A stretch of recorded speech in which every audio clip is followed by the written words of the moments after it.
Alrighty, okay, day 7. Oh my gosh, what a day. So you will have seen, I expect the results of my HbA1c test came through. Oh, not happy, Jan, that's me.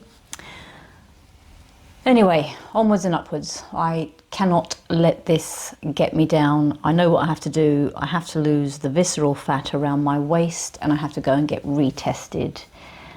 I've already had a confirmation from the doctor that my HbA1c is within normal range. So I will have to get myself retested through private means. I'm actually considering doing the Do Health test. They're currently doing a thing where it's £21 a month effectively. So it's £250 for a year.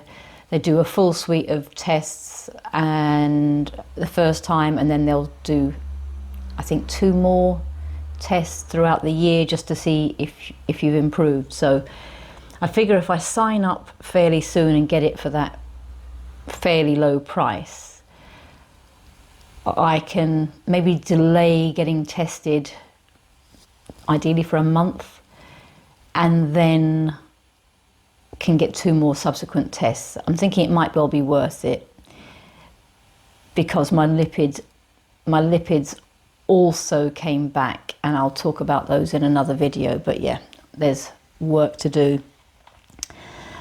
Right, okay, and yeah, a really frustrating day as well because I went to work on the video that I did yesterday covering day 7 to release today, and there was no sound. Sometimes you just feel like,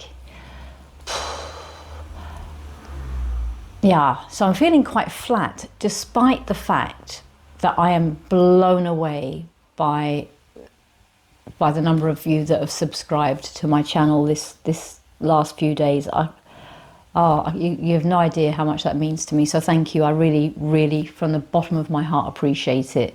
And to the people who've been in my corner helping me along, Mandy sorts it out, thank you. And your channel is getting close to your 1,000 subscribers. So if you're watching this and you're not subscribed to Mandy, please go and support her because she's so bloody close now and she deserves to get there.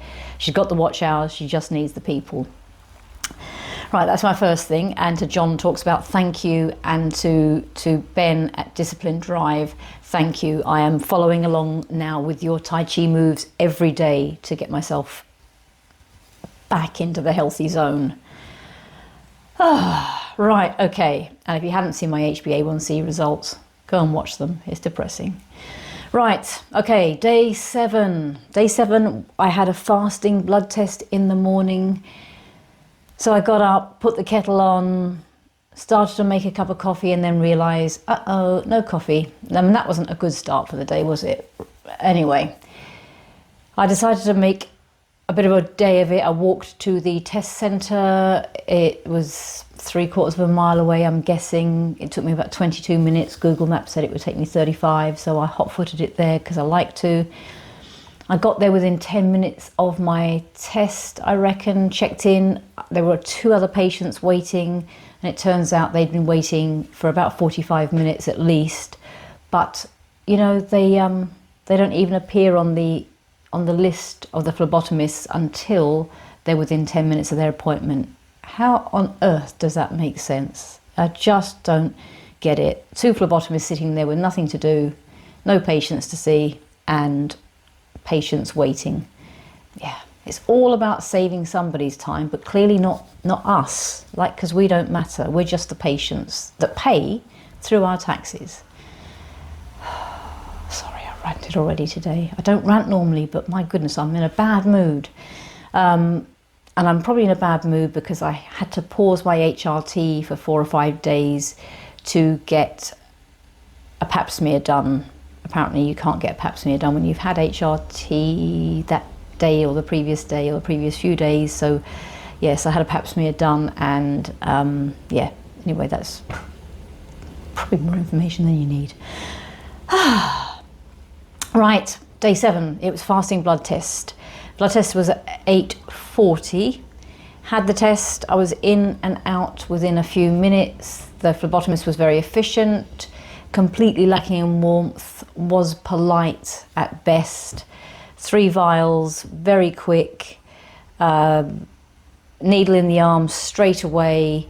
She seemed to be in a bit of a hurry to deal with that waiting room full of empty chairs, because the final vial, she kind of kept wobbling it about, and that might explain that, because I have never, in every blood test I've ever had, and I've had a few over the years, I've never had that happen to me. And don't you dare tell me it's because I'm getting old, because I shall shout. Anyway, once I'd had the test, I walked back home. I had 2 teaspoons of vinegar in water, and then I made myself a pot of coffee as well, because I was desperate for a cup of coffee. 2 teaspoons of vinegar in water about 10 minutes before I ate, and I ate around about 10 a.m. So it was pretty early for me, because I was ravenous. I could have eaten a small person. I was so hungry. Anyway, have a look at what happened to my blood sugar after that low start. You can see my blood sugar dropped down here because I was hungry, and I ate, and it went up as you would expect, but it literally went up to about 6.4, I think. I think it was probably about the maximum it went up to, and then it came down pretty dang quickly. That was very, very, very impressive.